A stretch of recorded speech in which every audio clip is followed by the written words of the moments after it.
नमस्कार दोस्तों, मेरे YouTube चैनल में आप सभी का स्वागत है। दोस्तों, मैं आज आपको वो 5 बातें बताने जा रही हूँ। अगर आपने इन 5 बातों को नहीं किया तो आप गरीब हो जाएंगे, आपके घर में परेशानियों का डेरा हो जाएगा, आप हमेशा परेशान रहेंगे।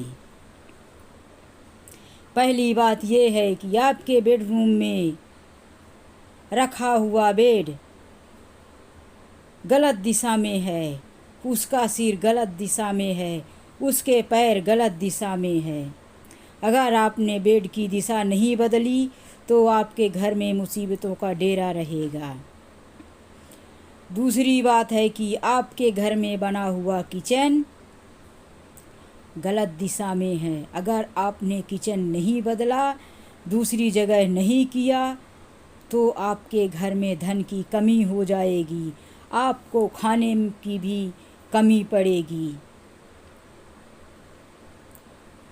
तीसरी बात यह है कि आपके घर में जो दरवाज़ा है जिससे आप अंदर जाते हैं, बाहर आते हैं, वो दरवाज़ा गलत दिशा में बना हुआ है। आप उस दरवाजे की दिशा चेंज करें।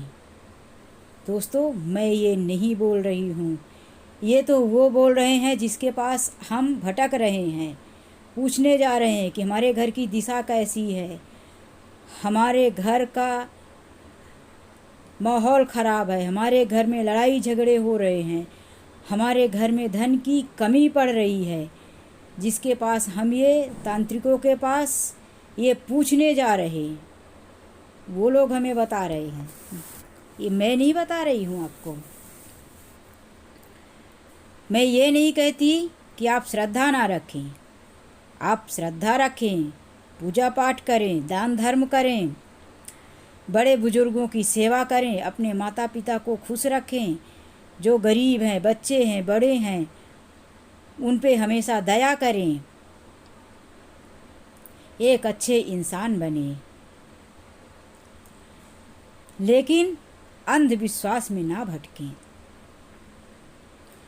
मेरे ऊपर भी एक ऐसी घटना आई थी जो मैं आप लोगों के सामने आज वो रख रही हूँ। सच्ची घटना है, ये कोई बनाई हुई स्टोरी नहीं है और ना ही ये किसी बुक से या किसी किताब से किसी से सुनी हुई ये कहानी है। मेरे जीवन में घटी हुई ये घटना है, तो मैं आप लोगों के सामने रख रही हूँ। इससे आप लोगों को बहुत शक्ति मिलेगी, कुछ सीख मिलेगी कि संकट से कैसे निकाला जा सकता है या निकला जा सकता है। तो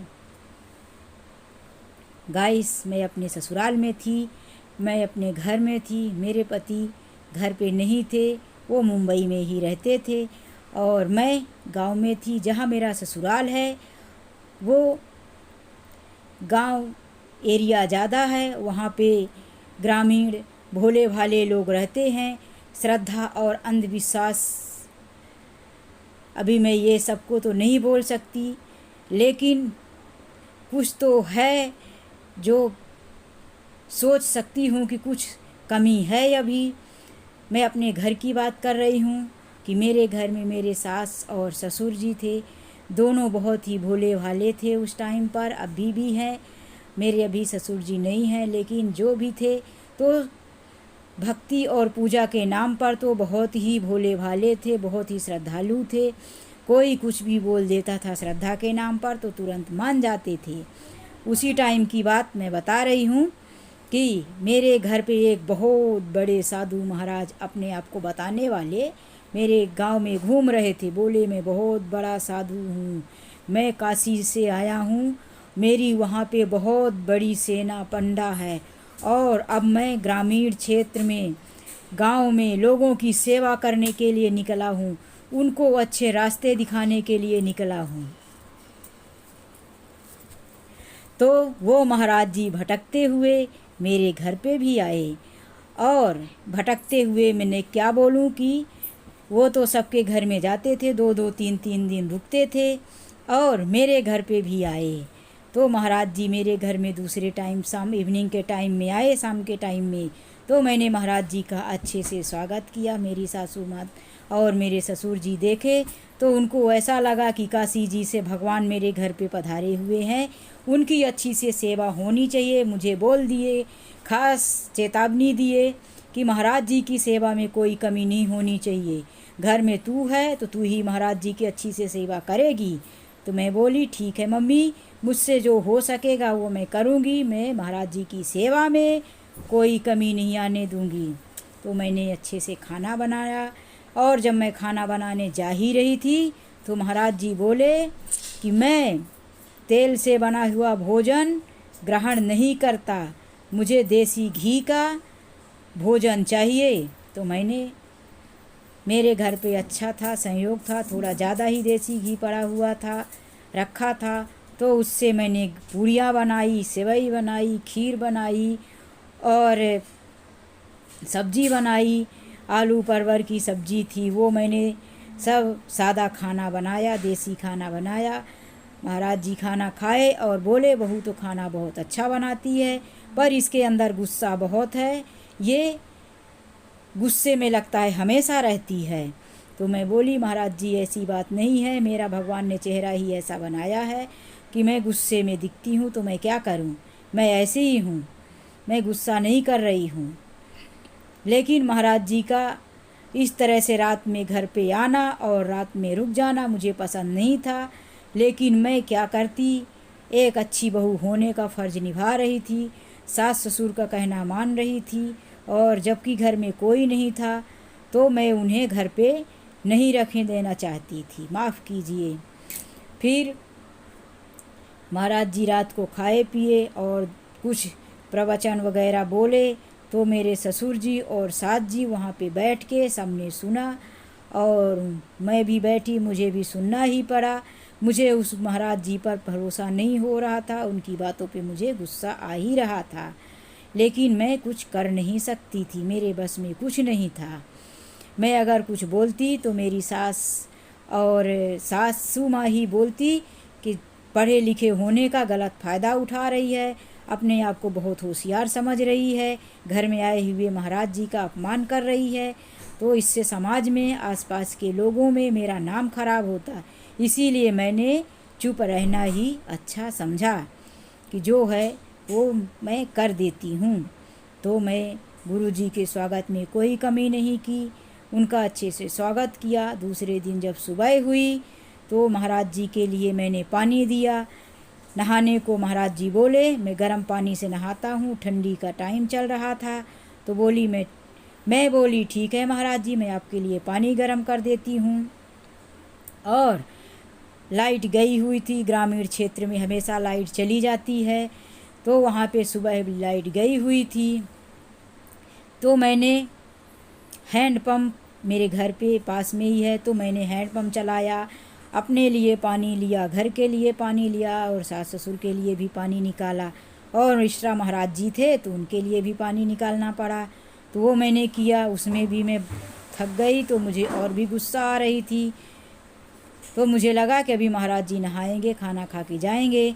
लेकिन महाराज जी का एक अलग से आदेश आया कि मैं अभी, मेरा हर घर में मेरी सेवा होती है, मेरे मालिश होती है, मेरे हाथ पैर दबाए जाते हैं, मेरे चरणों को दबाया जाता है, लेकिन आपके घर में ऐसा कोई नहीं है जो कि मेरी सेवा करे। आप दोनों तो बुजुर्ग हो, आप दोनों सयाने हो चुके हो, बूढ़े हो, तो मेरी सेवा नहीं करोगे तो क्या आपके घर में मेरी सेवा नहीं होगी। तो मैं महाराज जी की बात को समझ गई, उनकी जो वो बोलना चाहते थे, तो मैं उनकी बातों को अच्छी तरह से समझ रही थी। तो मेरे मन में भी आया कि आज इस महाराज की तो सेवा होनी ही चाहिए। तो मैं बाहर आई, झाड़ू लेके अपने रूम से झाड़ू मारते हुए घर के बाहर निकली और बोली मम्मी जी आप थोड़ा बाहर जाइए, मैं महाराज जी के तख्त के नीचे झाड़ू मार देती हूँ, बहुत गंदा हो गया है और इसके बाद मैं नहाने जाऊँगी, पहले झाड़ू मार दूँ। तो जैसे ही मेरी सासू माँ बाहर गई तो मैं महाराज जी से बोली, महाराज जी मैंने पानी गर्म होने को रख दिया है, पानी अच्छी तरह से उबल चुका है और अभी अगर आपने मेरे घर पे ज़्यादा ठहरने की कोशिश की तो उस गर्म पानी को लेके मैं आपके ऊपर गिर जाऊंगी। उसके बाद मैं आपके पैरों में गिर के माफ़ी मांग लूँगी, तो दोनों काम हो जाएगा, आपकी सेवा भी हो जाएगी और मैं अच्छी बहू होने का मेरा मान भी बचा रहेगा।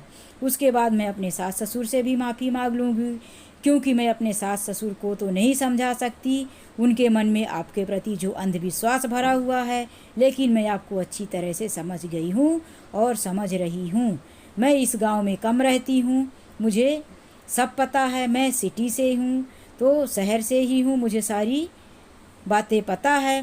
महाराज जी कुछ नहीं बोले। मैं झाड़ू मारते हुए और अपना घूंघट सर पे लिए हुए, मेरे यहाँ पे भी पर्दा प्रथा बहुत ही ज़्यादा है, तो मैं बाहर निकल गई और सासू माँ से बोली, मम्मी जी पानी गर्म हो गया है, महाराज जी को बोल दीजिए कि नहा लें। तो मेरी सासू माँ आई और महाराज जी को बोली कि महाराज जी आप नहा लीजिए, पानी गर्म हो गया है। महाराज जी बोले, नहीं माता जी, बहुत सेवा हो गई आपके घर में, अब मुझे आज्ञा दीजिए, मैं दूसरे के घर में जाऊंगा और भी गांव में जाना है, इसके बाद मुझे काशी जी वापस जाना है। तो मेरी सासू माँ बोली, नहीं महाराज जी, दोपहर का भोजन आप मेरे घर पे ही करके जाएंगे। तो महाराज जी बोले, नहीं नहीं नहीं माता जी, बहुत हो गया है आपके घर में सेवा, अब बस मैं आपके घर से जाना चाहता हूँ।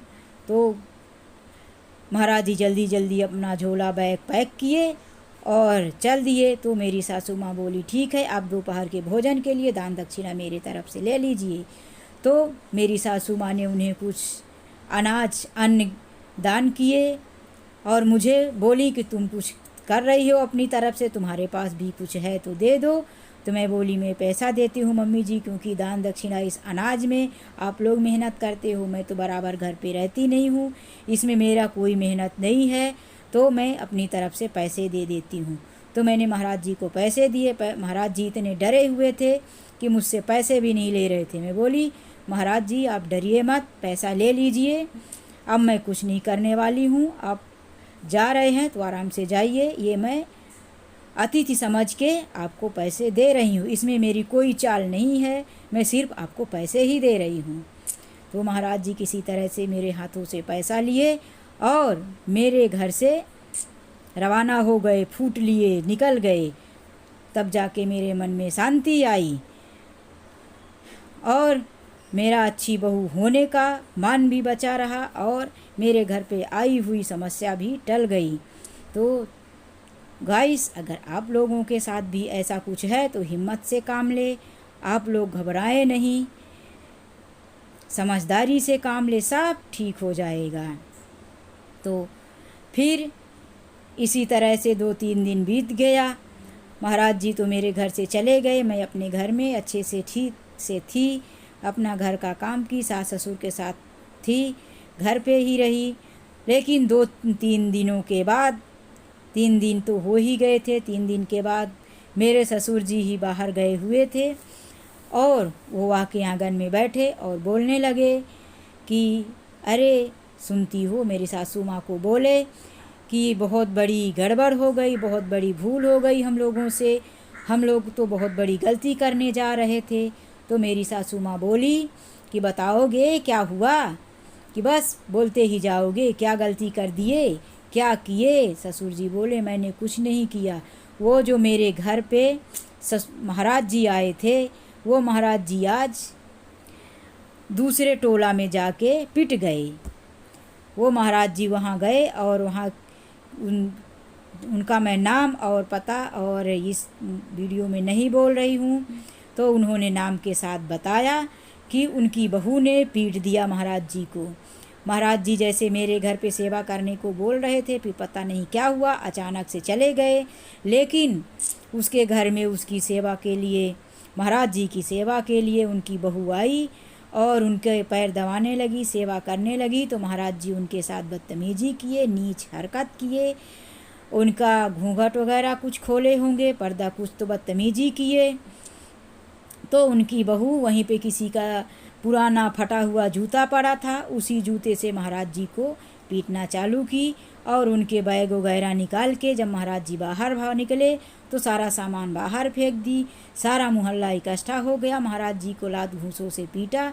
अब वो महाराज जी किसी तरह से सब लोग और दूसरे गांव वाले आके बचाए और अब महाराज वो रिक्शे में बैठ के गांव से बाहर जा रहे हैं, भागे हुए जा रहे हैं, तो मैं आप लोगों से यही प्रार्थना करती हूँ, रिक्वेस्ट करती हूँ कि अगर आप लोग भी इस तरह से मुसीबत में पड़े हुए हैं तो उससे निकलने की कोशिश करें, उपाय निकालें कि आप निकल भी जाएं और घर में कोई समस्या भी ना हो। तो फ्रेंड्स, ये जो मैंने गेटअप लगाया हुआ है, टीका है, हाथों में तुलसी की माला है, मेरे पास तो माला नहीं थी, सॉरी, नहीं तो मैं माला भी पहन लेती। तो आप लोग इस मेकअप पे मत जाइए, आजकल बहुत सारे ऐसे मेकअपधारी मिल जाएंगे। ये सारा मेकअप का सामान बाज़ार में बहुत ही इजी तरीके से सस्ते दामों पे मिल जाता है और लोग ऐसे पहन के बाहर निकलते हैं और आप लोग उनके मेकअप और गेटअप में विश्वास कर लेते हैं, इंसान को पहचानने में भूल कर देते हैं। आपको लगता है कि ये पक्का सच्चा और अच्छा साधु और क्या बोल सकते हैं, मतलब तपस्वी होगा, कहीं से तपस्या करके ही आया होगा। लेकिन ऐसा कुछ नहीं है। लोग कमाने के लिए बहुत कुछ करते हैं और लोगों को पागल बनाते हैं, लोगों से अंधविश्वास का फ़ायदा उठाते हैं और ये लोग उसी स्थान पे जाते हैं जहाँ अंधविश्वास ज़्यादा रहता है। तो आज जो मैंने ये गेटअप बनाया हुआ है ये नकली है, ये मेरा असली रूप नहीं है। मैं ऐसा बिल्कुल नहीं, ना मैं इतनी बड़ी बिंदी लगाती हूँ, ना मैं इतना ज़्यादा मेकअप करती हूँ। वो तो सिर्फ मैं आप लोगों के सामने एक छोटी सी वीडियो और एक छोटी सी प्रस्तुति पेश करना चाहती थी, जिसके लिए मैंने ये मेकअप लगाया हुआ है। मेरे पास तुलसियों की माला होती तो वो भी मैं पहन लेती और भी कुछ साधुओं वाला गेटअप मेकअप लगा सकती थी, लेकिन मेरे पास नहीं था तो वो मैंने नहीं किया। जो भी था वो मैं करके आपको समझा रही हूँ, बता रही हूँ कि आप लोग भी कभी अंधविश्वास में ना पड़ें। तो आज के लिए बस इतना ही। मिलते हैं नेक्स्ट वीडियो में अपने मेकअप में, जो मेरा ओरिजिनल मेकअप है। तो दोस्तों आज के लिए बाय, टेक केयर, अपना ध्यान रखना। और अगर आप लोग मेरी वीडियो देख रहे हैं तो इस वीडियो के नीचे रेड कलर से सब्सक्राइब लिखा होगा, तो सब्सक्राइब दबा दें तो ब्लैक हो जाएगा, उससे आप मेरे सब्सक्राइबर हो जाएंगे और दूसरे जो मैं नई वीडियो डालूँगी यूट्यूब में वो वीडियो आपको मिल जाएगी। बेल आइकन प्रेस कर दे। जय श्री राम। तो आज का मेरा ये मेकअप और ये मेरा रूप आप लोगों को कैसा लगा कमेंट बॉक्स में ज़रूर लिखना और बताना कि मेरा ये वीडियो आप लोगों को कैसा लगा, मेरे इस वीडियो से आप लोगों को क्या सीख मिल रही है। तो अपना ध्यान रखना और लोगों से सावधान रहना। बाय।